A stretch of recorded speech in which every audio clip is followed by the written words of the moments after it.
Barón Orgaz, una novela del Dr. Orient. Capítulo 7. Christian estaba disfrutando. Se recostó en su silla de patio Eames y echó un poco de agua de Vichy en un vaso de cinzano mientras observaba el acalorado juego en su pista de tenis privada. Era una buena mañana para un partido. Más cálida ahora que se acercaba el mediodía, pero las primeras horas de la mañana habían sido idealmente frescas. Había jugado 3 sets antes del desayuno, y el viento frío y constante que soplaba en la bahía había refrescado su juego. Había ganado fácilmente, pero, por supuesto, su oponente había estado bajo una presión considerable. Christian agitó el líquido carmesí de su vaso, pensativo, mientras la partida continuaba. Werner había actuado de forma insensata, eso era evidente para todos. No solo había desobedecido las órdenes, sino que había fracasado en su misión autoimpuesta. La verdadera cuestión, sin embargo, era si había mostrado el fervor torpe de un fanático, o simplemente una necesidad psicótica de atención. Pero, sea cual sea la razón, se trataba de lo mismo.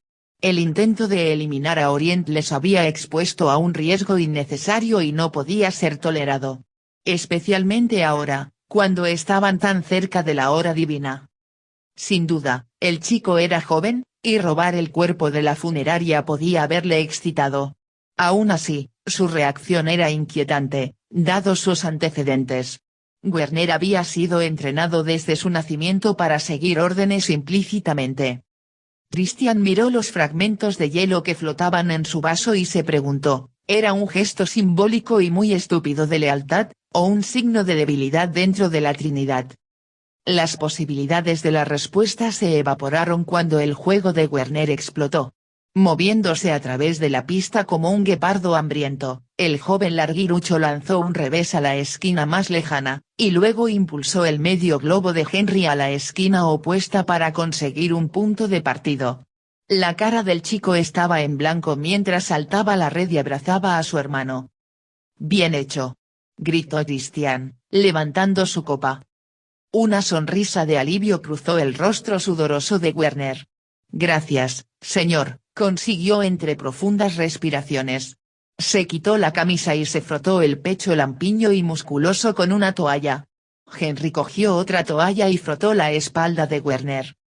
Christian los observó, considerando ociosamente la posibilidad de que Henry se hubiera contenido para disminuir el castigo de su joven hermano. Poco importaba, se recordó a sí mismo, en poco tiempo sabría las respuestas a todas sus preguntas. Y aún más. Más tarde, mientras la limusina avanzaba en silencio hacia la ciudad, Christian observó con satisfacción que Werner tenía la palma de la mano llena de ampollas. Eso le daría al chico algo en lo que pensar durante el partido. Henry parecía muy preocupado, como no podía ser de otra manera. Werner ya había jugado 6 duros sets de tenis esa mañana, y se dirigía al partido final de la Copa Mundial Amateur en pista cubierta. Y sabía que su actuación sería sopesada muy cuidadosamente. De hecho, determinaría la sanción por su transgresión.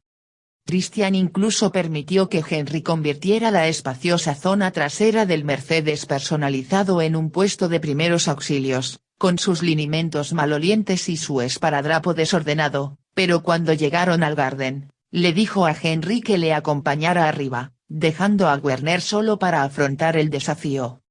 Tomaron el ascensor hasta la sala privada, acristalada, que daba a la planta del jardín.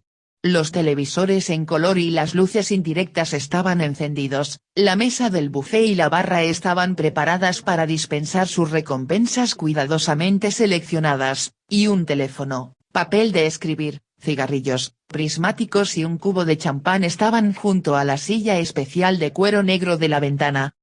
Mientras Christian daba sus instrucciones, Henry preparó sin palabras un gran plato de rodajas de pollo, queso y ensalada de naranja, y sirvió una sola copa de champán.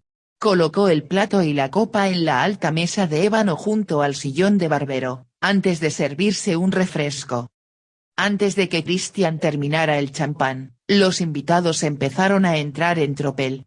La elevación de la silla le permitía tener un mejor ángulo de visión de la pista de juego y de las partidas que tenían lugar en la propia sala. Los invitados eran la variedad habitual de un evento de este tipo, algunos tenistas profesionales, Clyde Howard, el comentarista deportivo de la televisión, con su actual descubrimiento pugilístico a cuestas, Bob Viejo y Leroy, la novata del año de la AFL, con la que charlaba Obey Stanford Gilly, antiguo aficionado a los yates y nuevo productor de cine, Hill Francis, el dramaturgo, con un par de coristas, Fred Leicht, el anciano pero imprudente magnate de Wall Street, que perdía la cabeza por una joven modelo que evidentemente no valía nada. Christian los saludó cordialmente cuando pasaron para presentar sus respetos y desearle lo mejor a Werner. Hubo otros que se acercaron antes de que empezara el partido. A la mayoría los conocía, a otros no. Pero sí sabía que todos los presentes tenían ciertas cosas en común. Todos tenían éxito, eran blancos, hombres y homosexuales.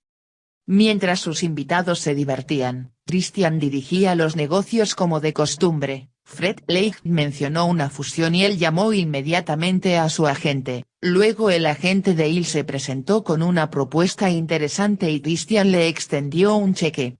Todo el tiempo, observó de cerca a Henry mientras circulaba entre la multitud asegurándose de que todos estuvieran cómodos. Otra faceta molesta de la desviación de Werner era la posibilidad de que su hermano también estuviera manchado. Vio que Henry se detenía y entablaba conversación con Clyde Howard. El poderoso reportero deportivo asintió conspiradoramente, tratando de mantener su rostro lascivo sin expresión mientras el chico le daba la noticia que Christian le había ordenado filtrar. No pasó mucho tiempo hasta que Howard se escabulló, dejando a su boxeador a merced de las artimañas de Obey, que sentía debilidad por los tipos musculosos. Christian lo observó todo con la distracción de alguien que ve una película por segunda vez. Sabía exactamente lo que iba a ocurrir a continuación. En unos minutos, después de que Howard transmitiera su último chisme, Gil Wildestein vendría a olfatear la carroña. Un rugido procedente de la arena señaló el final del partido de consolación. La conversación dentro de la sala privada se acalló un poco a medida que se acercaba la hora del partido de Werner. Entonces se abrió la puerta y entró Wildestein. Mostró a Christian su sonrisa engañosamente somnolienta y se detuvo para murmurar confidencialmente a Henry, pasándole un brazo bien ajustado por los hombros. Gil era muy bueno. Había cogido el autobús express de la Séptima Avenida a Hollywood y a los 32 años era dueño de la mayor parte de los estudios Paragon, de una parte del Banco de América y de la mitad de un hotel casino en Taoe.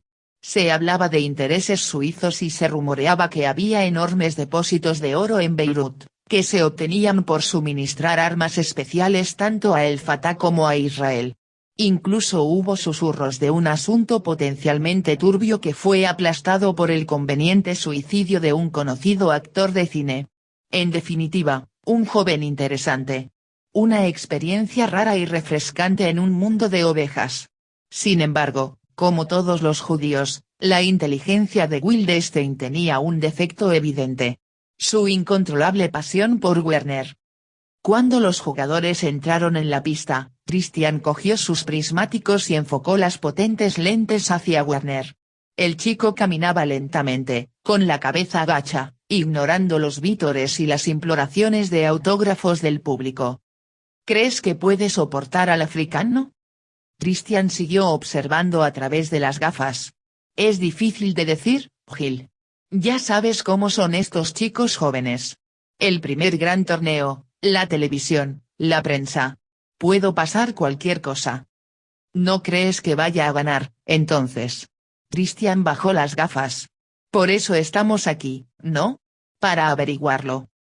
Wildestein respondió con un encogimiento de hombros. Puede ser que tu chico no esté preparado, combinó, y sus ojos negros de pájaro se encontraron con la mirada de Christian. Muy pocos hombres tenían el valor de desafiar sus ojos, observó Christian con satisfacción, por fin un oponente digno. Werner está preparado, dijo con rotundidad. El africano es más viejo y más fuerte. Pero estoy seguro. Gil levantó su vaso de que tu chico está mejor entrenado. Christian admiró el intento de involucrar su ego con la actuación de Werner. El chico es un poco indisciplinado. Sonrió. Es muy joven. Hubo una pausa en su conversación mientras el africano se preparaba para servir. Como si siguieran un protocolo tácito, la mayoría de los invitados se agruparon en torno al televisor en color. Los únicos que estaban en la ventana eran Christian, Guildenstern y Henry. Werner jugó bien durante 2 partidos, pero luego empezó a decaer. Al final de la cuarta, estaba a punto de abandonar el set. Guildenstern se permitió regodearse. Supongo que tenías razón, admitió. ¿Acertar en qué, Gil? Decidido a aceptar el anzuelo, Christian dejó que una pizca de molestia se desprendiera de la pregunta. El chico tiene problemas para adaptarse. Demasiado inmaduro, como has dicho. Es lo suficientemente maduro para el africano. No lo creo, Christian, calmó, como si explicara las complejidades de la realidad a un adolescente irritado. No este año. Ya se adaptará, espetó Christian, mientras el africano golpeaba una pasta con los pies planos de Werner. ¿Quieres apostar? La sonrisa de Guildenstern apenas disimuló una mueca de incredulidad. ¿Cuánto? Gil no se molestó en gastar palabras. Su contrato, si pierde. ¿Y si gana? 100.000. ¿Cuánto pagarás por su contrato si pierde? 200.000. Christian le pidió a Henry otra botella de champán y encendió su primer cigarrillo del día. Mucho dinero para un jugador que nunca ha ganado un major, consideró en voz alta. ¿Es una apuesta? Sacudió la cabeza. No puedo dejar que lo hagas, Gil. La burla se convirtió en una sonrisa inocentemente desconcertada. Aclárame, Christian. No lo entiendo. Werner es demasiado testarudo. Indisciplinado, como he dicho. Y muy difícil de manejar. Es probable que pierda el partido, vaya a algún bar, se pelee y se rompa la muñeca. No podría dejar que compraras a un chico tan arriesgado. Me estaría aprovechando injustamente de ti. Christian mantuvo los ojos en la cancha de abajo, pero podía sentir cómo subía la temperatura de Guildenstern ante la perspectiva de atender los moretones de gladiador de Werner. Ya he crecido. Creo que puedo ocuparme de él. Tal vez necesite otro tipo de orientación. Hay que darle a estos chicos un poco de espacio. Son muy animados. Tal vez lo haces trabajar demasiado, añadió Gil, refiriéndose a la información que había filtrado Henry. Puede ser que esté sobreentrenado. Christian apagó su cigarrillo. Por supuesto, si Werner gana, su contrato valdría mucho más. Al menos $500.000, ¿no crees? La cara de Guildenstern se quedó en blanco mientras la conversación se adentraba en aguas inexploradas. ¿A dónde quieres llegar? Hubo un rugido de la multitud de abajo cuando el africano rompió el servicio de Werner. Los invitados de la sala se contuvieron, pero el murmullo de fondo se aceleró. Es un chico imprudente, dijo Christian lentamente. Pero si gana, puedes quedarte con él. Ya no quiero la responsabilidad. Pero solo saldrá de mi establo como un ganador. Lo entiendes, por supuesto. Una media sonrisa astuta cruzó la cara de Gil. ¿Y si pierde? 50.000. Apenas pudo contener su sorpresa y placer. ¿Qué te parece si te pones en condiciones? ¿Apuestas de mesa, aquí y ahora? Sugirió rápidamente. Christian asintió. Llamaré a mi abogado para que transfiera los papeles. Tú llama a tu gente y haz que le entreguen el dinero en su oficina esta noche. $500.000, ¿en efectivo? Creo que has dicho apuestas de mesa. Guildenstern dudó. Christian cogió los prismáticos y estudió la acción en el suelo. Pudo ver que Werner se había rendido mentalmente y que estaba descansando hasta el segundo set. ¿Y los 50.000? Guildenstern se entretuvo. Los tiene mi abogado. Christian estaba concentrado en el juego. Sabía que a Gil le costaba encontrar el pateador de la apuesta. Llevaba más de un año babeando por el flexible cuerpo de Werner, y esto era lo más cerca que Christian le había dejado llegar.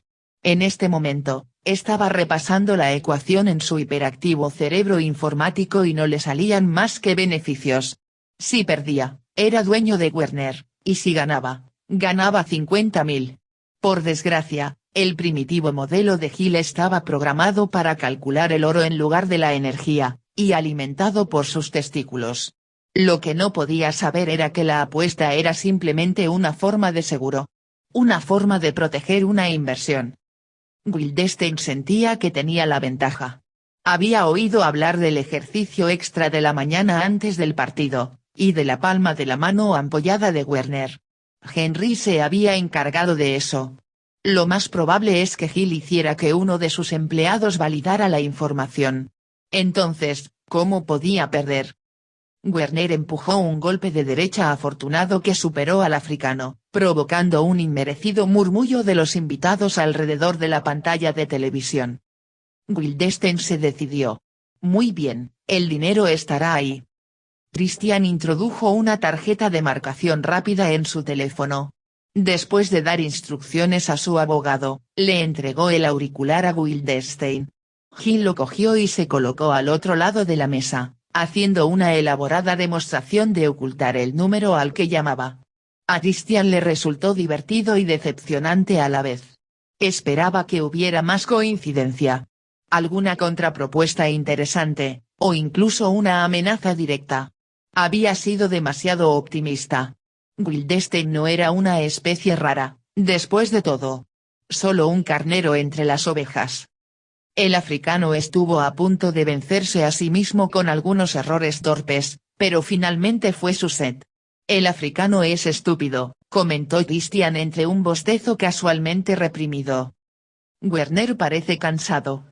Wildenstein estaba de pie junto a la ventana, con las manos juntas pero inquietas a la espalda. Maldita sea, ¿por qué trabajar tanto con él? La palma de la mano le está dando problemas. Tienes una vista maravillosa, felicitó Christian, levantando sus gafas. No veo tan bien con estas. Es obvio, gruñó sin ganas.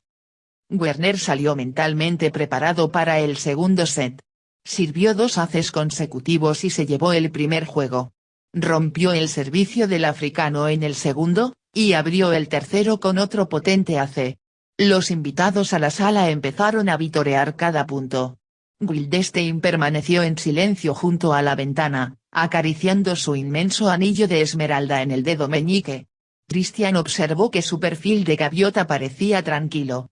No le preocupaba en absoluto la perspectiva de perder $50.000 y pagar el máximo por un aficionado. El africano detuvo el ímpetu de Werner, y volvió a ganar el tercer juego con una serie de devoluciones de latigazos, lo que disminuyó la emoción en torno al televisor, pero aumentó el interés de Christian. Se preguntó cómo se vería obligado a juzgar la transgresión de Werner mientras se centraba en el juego de la culpa y la inocencia que se desarrollaba a continuación. Wildenstein, en cambio, sabía que no podía salir de la habitación sin compensación y lo veía como un concurso de placeres iguales. Empezó a sonreír cuando Werner salió con fuerza para romper de nuevo el servicio del africano, y pidió champán cuando el chico ganó el segundo set, dejando claro qué extremo de la apuesta prefería. El tercer set fue agotador. Werner empezó de forma inteligente, pero el africano se negó a ceder terreno. Con 3 juegos cada uno, Werner parecía agotado, y Wildenstein estaba visiblemente molesto. Ahora mismo se llevaría la copa a casa si no estuviera sobreentrenado, murmuró con amargura. Cogió la histona y trató de disimularla con una voltereta de niña. De verdad, Christian, no es sano tratarlo con tanta dureza. Christian encendió un segundo cigarrillo. El jurado seguía sin pronunciarse sobre Werner, y el voto final se emitiría en el terreno de juego. El chico era testarudo. Cuando iba ganando 5-4, la resistencia del africano flaqueó, dejándolo expuesto. Lo que debería haber sido el punto ganador se convirtió en un deuce, luego en la ventaja de Werner, y finalmente en su juego. Wildenstein rugió con todo el resto, golpeando su muslo con regocijo adolescente. Estos americanos eran adolescentes detenidos, sin importar su posición, observó Christian con desdén. Preferían la gratificación instantánea a la satisfacción infinita. Pero, por supuesto, era una cultura mestiza. En la necesidad crítica de la antorcha que llevaba en su mente como un corredor de maratón. La llama que encendería el más ferviente resplandor de fe que jamás haya purgado la humanidad, y cuyas cenizas darían a luz al cuarto rey del hombre nuevo. Werner no pudo contenerse después de sacar la quinta partida. Acechó al africano sin descanso, rodeando la pista con el cuerpo pegado al suelo, con los reflejos olfateando cada fallo de concentración, cada debilidad. Y los encontró. Hacia el final, el aire se ahogaba con la regularidad de los errores del africano, y a Werner no le costó mucho consumirlo. «Felicidades». Christian le dedicó a Gil una leve sonrisa. «Te has comprado un ganador». Estaba preparado para la sonrojada mueca de triunfo de Wildestein, pero no para el abierto desprecio de su respuesta. «¿Crees que has conseguido el mejor precio? Un montón de cacahuetes. El chico vale millones ahora mismo». «Fui yo quien dijo que ganaría», recordó Christian en voz baja. «A pesar de todos esos comentarios poco amables sobre mis métodos de entrenamiento. No estaría en mi establo si no tuviera talento. Pero se necesita disciplina y dedicación, y Werner es demasiado temperamental». La sonrisa de Gil se amplió. «Claro que tiene espíritu. Pero predigo que el chico será tan dócil como una flor. Para mí». Christian se encogió de hombros, cogió el teléfono e introdujo en la ranura la tarjeta perforada con el número de su abogado. «Muy bien», dijo tras una breve conversación. «El dinero ha sido entregado. Los documentos formales serán entregados a su mensajero». Alcanzó un bloc de papel para escribir. «Ahora le daré un recibo escrito a mano. ¿Cuándo lo quieres?». La lujuria rezumaba en los ojos saltones de Wildestein, pero, para su fortuna, se contuvo. «Dígale que se tome el fin de semana libre y que arme un escándalo», dijo, doblando el recibo con cuidado. «Puede pasar por mi oficina el lunes para recoger su cheque». «¿Cheque? Dinero para gastos. ¿O no crees en eso?». Christian levantó su copa y sonrió. «No doy a mis jugadores nada más que a mí mismo». Cuando Wildestein se acercó a cacarear su compra a Clyde Howard y a los demás, Christian hizo una señal a Henry y dejó el partido a los espectadores. Para él aún quedaba un partido por jugar.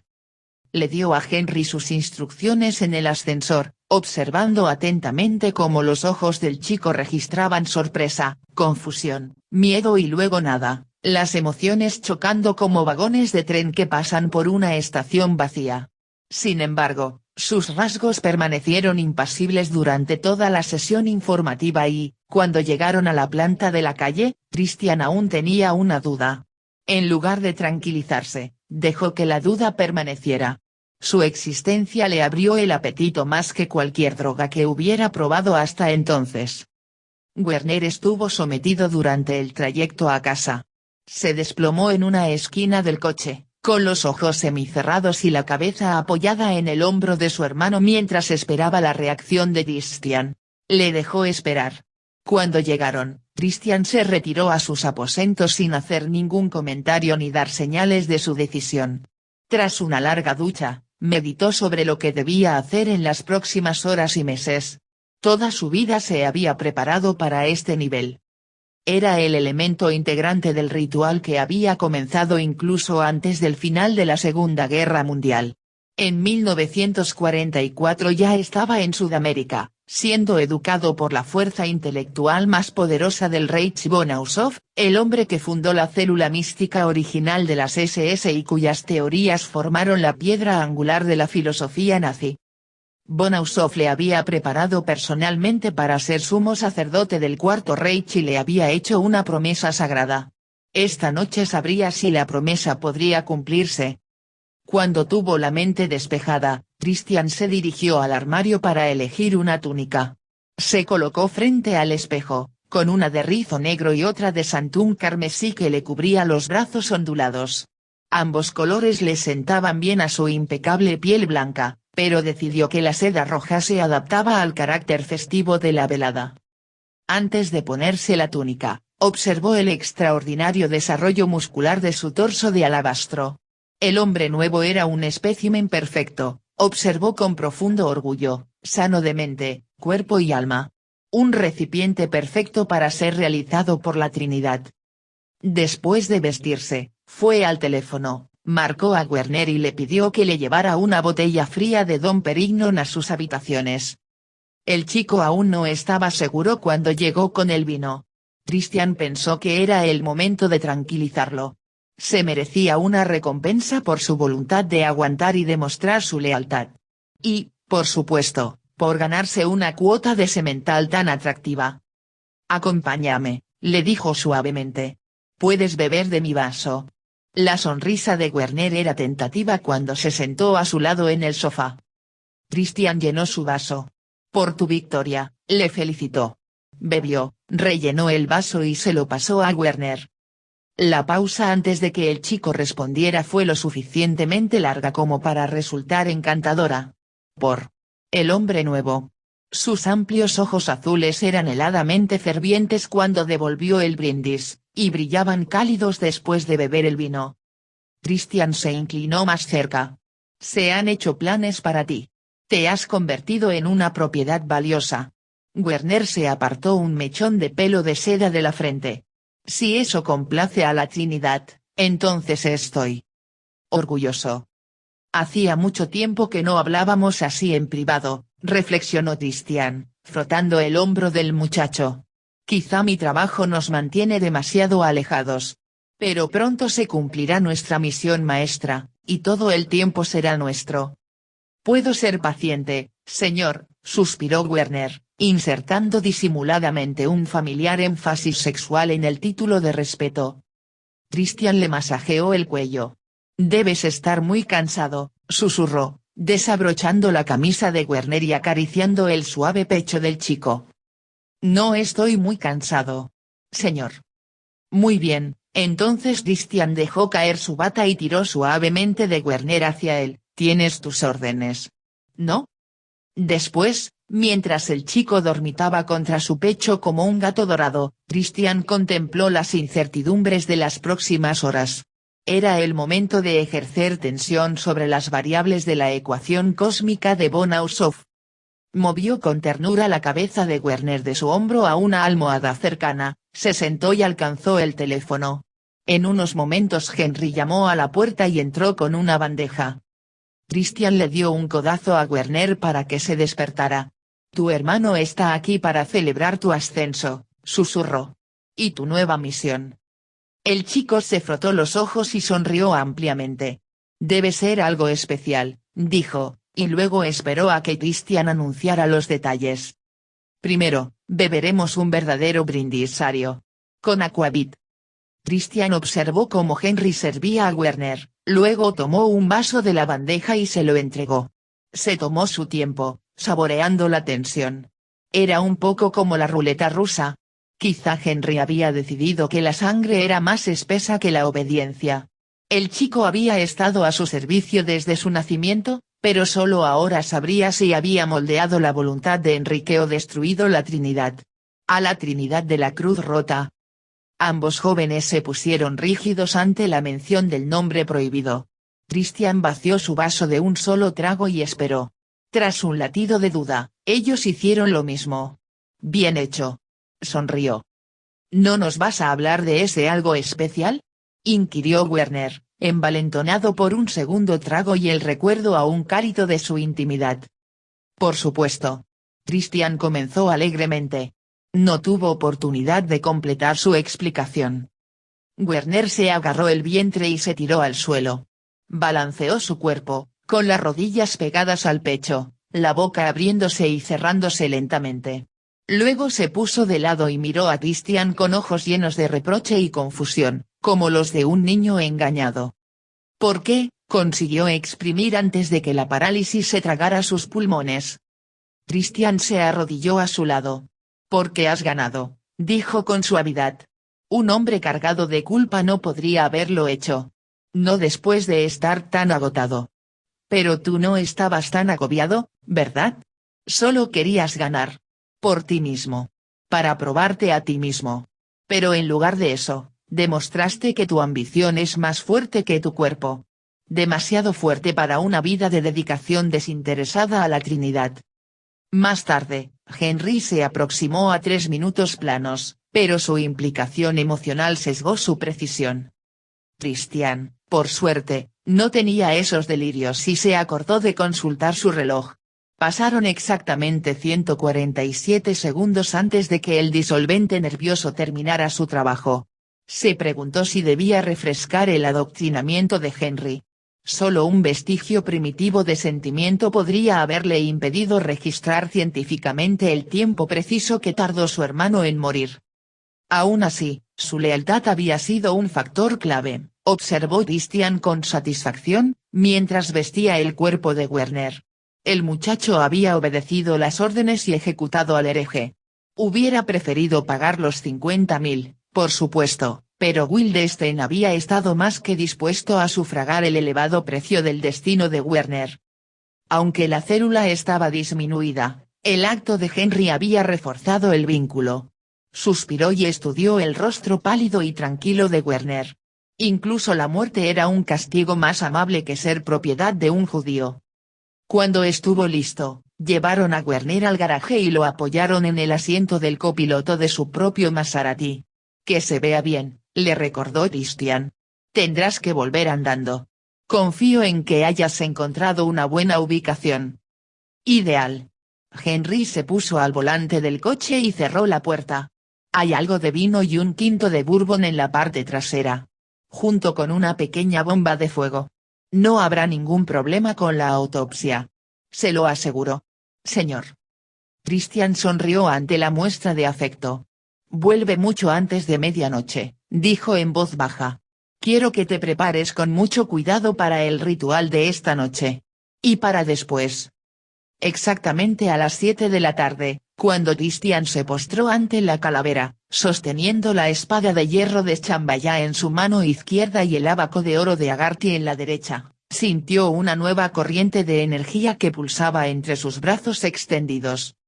La oleada magnética sacudió sus músculos y su poder levantó su cuerpo del suelo mientras susurraba el juramento. Consagro todo mi ser a la Trinidad de la Cruz Rota, cúspide suprema de la hermandad piramidal de monjes guerreros, sirviendo a la voluntad de la calavera sagrada. Se puso de rodillas, apoyó la empuñadura de la espada en el suelo y se inclinó hacia adelante hasta que el equilibrio de su peso descansó en la punta de la espada, clavándose en el pecho. Mataré a todos los enemigos de Chambaya, y destruiré todo lo que esté en conflicto con las verdades puras de Agarty. Crearé, obedeceré, lucharé y moriré para perpetuar el dominio infinito de Thule, santo de los santos. Esta es mi única ley, por encima de todas las demás. Si demuestro ser indigno de servir a la Trinidad, o revelar sus cánones, juro cesar mi existencia física y someter mi espíritu inmortal al juicio de la calavera sagrada de Thule. El aire de la pequeña habitación se volvió caliente y escaso, como si fuera devorado por un sol invisible. Gotas de sudor brotaron por todas partes en su cuerpo desnudo y tembloroso, mientras esperaba una señal. Mientras observaba, la calavera de cristal transparente se oscureció, hasta parecer un trozo luminoso de jade negro, y un aura azul pálido apareció alrededor de la alta y lisa cúpula. Christian retrocedió, dejando que la espada cayera inofensivamente al suelo. Respiró profundamente mientras una nueva ráfaga de viento recorría la habitación, apagando el halo parpadeante de la calavera. Se sintió renacer, como siempre lo hacía después de repetir el místico juramento de sangre de las SS de la cabeza de la muerte. Dentro de unas horas, Henry prepararía el santuario para el rito primario. Ahora, sin embargo, era el momento de prepararse para la tarea que tenía por delante, y la promesa que von Aushoff le había hecho.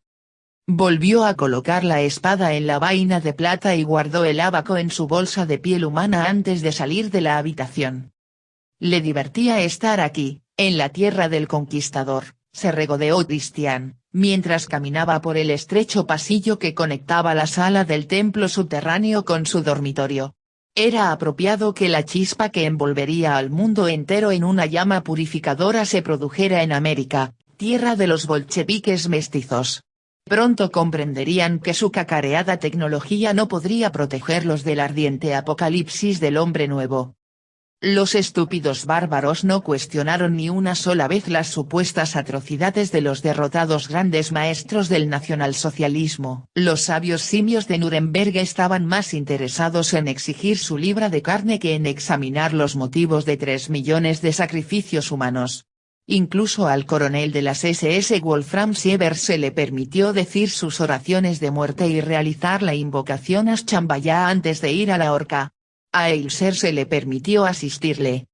Friedrich Eilser, que fundó la Ahnenerbe, la Sociedad para el Estudio de las Herencias Ancestrales, para quien Sievers realizó sus experimentos esotéricos en sus campos de esclavos. Los tontos nunca se preguntaron por qué Sievers necesitaba cráneos humanos o practicaba la vivisección. En su lugar, lo ejecutaron convenientemente, después permitiéndole dedicarse como sacrificio en el rito final. ¿Cómo podían saber entonces que con su muerte Sievers había asegurado la recuperación de la patria? Christian sonrió para sí mismo mientras hacía girar el dial de la cerradura de su caja fuerte. Ahora el mundo había olvidado Nuremberg, y el marco alemán era una de las monedas más fuertes en los mercados mundiales. Una verdadera victoria. Colocó cuidadosamente la espada y el ábaco, los símbolos de su rango, en la caja fuerte. Solo Bonausov y el propio maestro de Shambhala estaban por encima de él. Y juntos, sus seres formaban la trinidad viviente de la Cruz Rota. Christian cerró la puerta, hizo girar el dial y luego bajó las filas de estanterías tiradas sobre la caja fuerte. Luego sacó un alfiler de acero de tungsteno del bolsillo de su túnica y lo introdujo en un pequeño orificio en el lateral de la estantería. El único alfiler aseguraba toda la pared de estanterías para que quedaran completamente inmóviles. Un ladrón tendría que localizar la caja fuerte y luego cerrar 2 estantes de acero forrados de madera dura antes de intentar abrirla. Un pequeño alfiler, pensó, mientras iba al baño, se quitaba la bata y se metía en la ducha. Estaba con el cuadro de élite de las SS, la unidad de la cabeza de la muerte. Las Waffen-SS habían sido el forraje, por supuesto. Fueron las cabezas de la muerte, los Totenkopfverein, quienes formaron la cuña que protegía la llama mística de Thule. Y era él, Christian, el hombre nuevo, quien era el sumo sacerdote de la calavera sagrada. Mientras se lavaba, rompió a cantar una canción de marcha religiosa que recordaba de su infancia. Era realmente tan típicamente estúpido, se regocijó, enjabonándose. Los sabios conquistadores nunca habían cuestionado el verdadero significado del emblema de la calavera en los uniformes de la élite de las SS.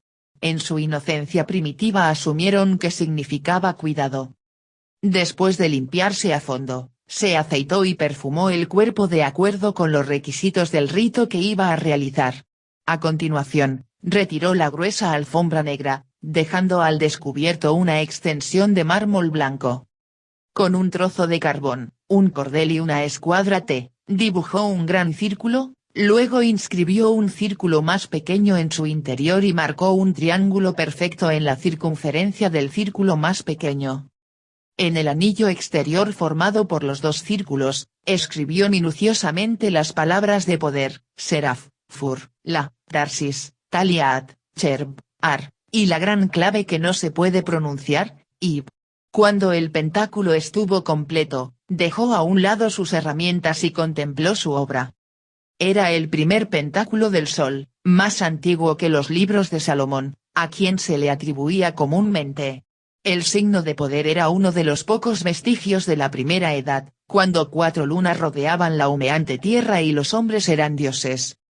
El pentáculo debía ser perfecto en matemáticas y ejecución, o el rito fracasaría. La clave de su protección durante la invocación estaría en esta sala, no en el templo. Christian se tumbó en el centro del círculo, con la cabeza cubriendo un punto del triángulo y los pies los otros 2. Luego cerró los ojos y fijó una imagen mental de un sol de calavera resplandeciente que se elevaba sobre el horizonte de su conciencia, y deseó que su cuerpo físico se durmiera. Cuando se despertó de nuevo, sus pensamientos eran incandescentes y claros, como si la cegadora radiación de la calavera hubiera marcado indeleblemente su mente con su brillante presencia. Se vistió lentamente, asegurándose de que cada prenda del uniforme, desde las botas hasta el brazalete de hierro que llevaba en la muñeca y la insignia de la calavera en el pecho del mono de cuero negro, estuviera perfectamente colocada, antes de ajustarse un anillo grueso en el dedo corazón de la mano izquierda. El anillo estaba tejido con hebras separadas de oro, plata y hierro. Cada hebra formaba una punta de un trípode que sujetaba una piedra negra triangular. Te ofrezco este rito, Agarthy, ciudadela inviolable de Thule, en nombre de Gog y Magog, que son más grandes que todos los espíritus, murmuró, mirando fijamente la piedra negra. La astilla triangular de meteorito había pasado de mano en mano desde el apocalipsis de la primera edad y era más antigua en 100.000 años que la piedra sagrada de la Meca. Cuando terminó de bendecirlo, pulsó el botón que activaba el panel deslizante y se dirigió a la sala del templo, con los agudos ecos de sus pisadas retumbando como tambores marciales en el tenue pasillo subterráneo. Henry estaba de uniforme, en posición de firmes junto a la urna en llamas, cuando Christian entró. Los preparativos estaban completos. El muchacho había dibujado los círculos concéntricos y el triángulo del pentáculo solar en el suelo de baldosas bajo el altar negro de la calavera de cristal. Por supuesto, las palabras de poder se habían omitido en el pentáculo. Henry no las conocía. Solo el hombre nuevo era digno de tener todos los eslabones de la fórmula. La verdadera maquinaria del ritual estaba inscrita en el suelo del dormitorio, fuera del alcance de un inferior. Un gran libro, encuadernado en piel humana, había sido colocado dentro del triángulo, y sobre el libro había una paleta de hierro con mango de plata. A la izquierda del pentagrama, sobre una mesa metálica baja, estaba el cuerpo moteado que habían sacado de la funeraria. En la frente del cadáver estaba el símbolo de la cruz rota, pintado con tinte rojo. Christian consultó su reloj de bolsillo y esperó a que faltaran exactamente 5 minutos para la medianoche, antes de depositar el reloj en el suelo del pasillo fuera de la habitación y entrar en ella. Se introdujo en el centro del pentagrama, asegurándose de que ambos pies quedaran dentro de la protección del círculo interior. A su señal, Henry se unió a él. El muchacho se dirigió a su lado derecho, se arrodilló y recogió el volumen, sosteniéndolo con ambas manos de modo que sirviera de bandeja para la paleta de su cara. Christian levantó las manos y comenzó la oración. Invoco el poderoso nombre de Asmodai para esta empresa, entonó. De cara a la calavera, levantó más las manos y se concentró en las profundidades brillantes de sus cuencas sin ojos. Invoco además el santo y terrible nombre de Bon para que me ayude en mis trabajos esta noche, y los nombres de los justísimos Litandilt, el verdadero principio y fin. El aire tórrido comenzó a crepitar con energía invisible. Christian bajó las manos y los ojos. Era fundamental que el clímax del rito coincidiera con el aspecto de la luna nueva y el ángulo de Júpiter. Sus cálculos lo situaban a las 06 horas, pero tenía que mantener el tiempo perfecto, sin utilizar nada más que el pulso de su propio cuerpo. Después de una pausa, volvió a levantar los ojos hacia el altar y comenzó a cantar suavemente. Por Garuda, Rey Chak. Ornias, Tefros y Samas. A medida que avanzaba, el brillo transparente de la calavera cobraba vida con bandas de color zumbantes. Utu, Tifón y Tiuaz. Os ordeno que salgáis por los nombres que contienen las letras V, C y X, y el número 101. Levantando ligeramente las manos, sintió que el aire cargado se arremolinaba alrededor de las yemas de sus dedos, como si cada dígito generara una corriente independiente de energía magnética. La transparencia del arco iris de la calavera se nubló con una espesa sustancia plateada, y su amplia y lisa cúpula empezó a irradiar un aura verde pálido. Yo, Christian Orgaz, hombre nuevo del Cuarto Reich, sumo sacerdote de la Cruz Rota, ordeno la presencia real del Marqués Gamigin, estimado guardián de la ciencia sagrada y temible mensajero a las regiones de los muertos. Cuando tomó la paleta en sus manos, la nube metálica dentro de la calavera se solidificó, de modo que parecía estar hecha de plata blanca y pura, y el aura se convirtió en una intermitente tormenta de rayos esmeralda. Levantando la paleta con ambas manos, Christian grabó en el aire el signo de la cruz rota. Te atribuyo los poderosos nombres de Gali, Enga, Abganum, Ingodum, Obu y Sapsu. Ven y haz tu presencia conocida, por el santísimo y poderoso nombre de Abaal, el primer príncipe, gritó bruscamente, su voz acelerada aumentó el impulso de la energía magnética que se arremolinaba en la pequeña sala. Las llamas de la urna se atenuaron y luego se apagaron. En ese oscuro segundo, pudo ver el altar, iluminado por la radiante corona verde que salía del frío cráneo blanco. Entonces la urna estalló en llamas, y sintió que el tiempo se acercaba. Se giró lentamente, colocó la paleta sobre la línea toscamente cosida en el vientre del muerto y presionó con firmeza. Cuando el hierro entró en contacto con la piel muerta, el mango de plata se enfrió, y luego comenzó a vibrar con calor mientras hablaba, hasta que se volvió incómodamente caliente contra su palma. Convocó al sacrificio, marcado en cuerpo y espíritu con el poderoso signo de la cruz rota, y esclavizado más allá de la eternidad a la voluntad de la calavera sagrada de Thule. Invocó la presencia real del Merkez Gamigin para que lo guíe de inmediato a este lugar. Lo ordenó en nombre de Agarthy, ciudad sagrada de Thule, y bajo la protección de Rebaal, entonó en un canto creciente, balanceándose de un lado a otro dentro del círculo mientras la fuerza bruta del poder en sus manos se agitaba a través de sus brazos y su pecho. Ordeno que se traiga al esclavo y se le haga hablar ahora. Al oír la orden, los ojos del cadáver se abrieron. Una película gris lechosa que cubría las pupilas no pudo velar la presencia chispeante que había debajo. Mientras Christian lo observaba, las facciones pastosas e hinchadas se dibujaron en una arrugada mueca de terror. Christian levantó la cabeza hacia el altar y vio la calavera, un sol abrasador de hielo, que irradiaba gruesas llamas verdes que se retorcían como una peluca de serpientes. Su mandíbula impecablemente curvada se separó ligeramente y emitió un gemido grave y agónico. El lamento cantó en su mente mientras gemía más alto y formaba una atormentada súplica de liberación, la única y torturada palabra. Por favor.